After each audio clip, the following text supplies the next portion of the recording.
എന്താണ് പാപ സാഹചര്യങ്ങൾ? ചിലപ്പോൾ നിന്റെ കൂട്ടുകെട്ടുകളാകാം, മൊബൈൽ ഫോണാകാം, ചില ദൃശ്യമാധ്യമങ്ങളാകാം, ചില സാഹചര്യങ്ങളാകാം. അതിൽ നിന്നുള്ള മോചനം നിനക്കുണ്ടാകണം. പ്രഭാഷകൻ്റെ പുസ്തകം 21 പറയുന്ന, മകനെ നീ പാപം ചെയ്തിട്ടുണ്ടോ? എങ്കിൽ ചെയ്യരുത്. പഴയ പാപത്തിൽ നിന്നുള്ള മോചനത്തിന് വേണ്ടി നീ പ്രാർത്ഥിക്കണം. സർപ്പത്തിൽ നിന്നെന്ന പോലെ പാപത്തിൽ നിന്ന് നീ ഓടി ഒളിക്കണം. അതിൻ്റെ പല്ലുകൾ സിംഹത്തിൻ്റെ പല്ലുകൾ പോലെയാണ്, അത് കടിച്ചാൽ നീ മരിക്കും. സ്വന്തം സഹോദരങ്ങളാൽ ഉപേക്ഷിക്കപ്പെട്ട് വിൽക്കേണ്ടി വന്ന സ്വപ്നക്കാരനായ ജോസഫിനെക്കുറിച്ച് 39-ാമത്തെ ഉൽപ്പത്തിയുടെ പുസ്തകം പറയുന്നുണ്ട്.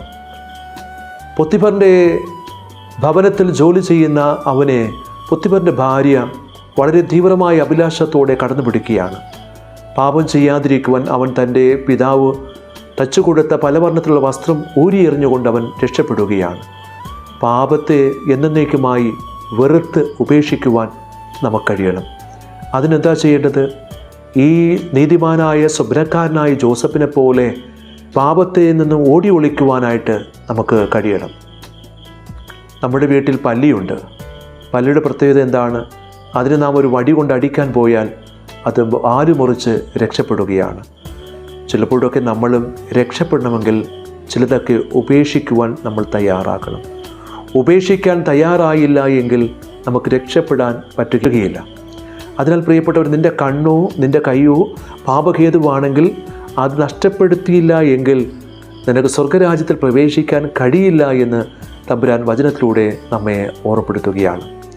തിരുവചനത്തിൽ പ്രകാരം പറയുന്നുണ്ട്, പ്രഭാഷകൻ 7:26 പറയുന്നു, ഓരോ പ്രവൃത്തിയും ചെയ്യുമ്പോൾ ജീവിതാന്തത്തെപ്പറ്റി നീ ഓർക്കണം, അപ്പോൾ നീ പാപം ചെയ്യില്ല. നമുക്ക് പ്രാർത്ഥിക്കാം. കാരുണ്യ കർത്താവേ, നഷ്ടപ്പെട്ടു പോയ ബന്ധത്തെ ഊട്ടിയുറപ്പിച്ചുകൊണ്ട് ആ സ്നേഹത്തിൽ അനുദിനം വളരുവാൻ എൻ്റെ പാപങ്ങളെ കഴുകി ശുദ്ധി ചെയ്ത് കർത്താവെ അവിടുത്തെ പ്രിയപ്പെട്ട മകനായി മകളായി മാറുവാൻ വേണ്ട കൃപ ഞങ്ങൾക്ക് നൽകണമേ. ആമേൻ.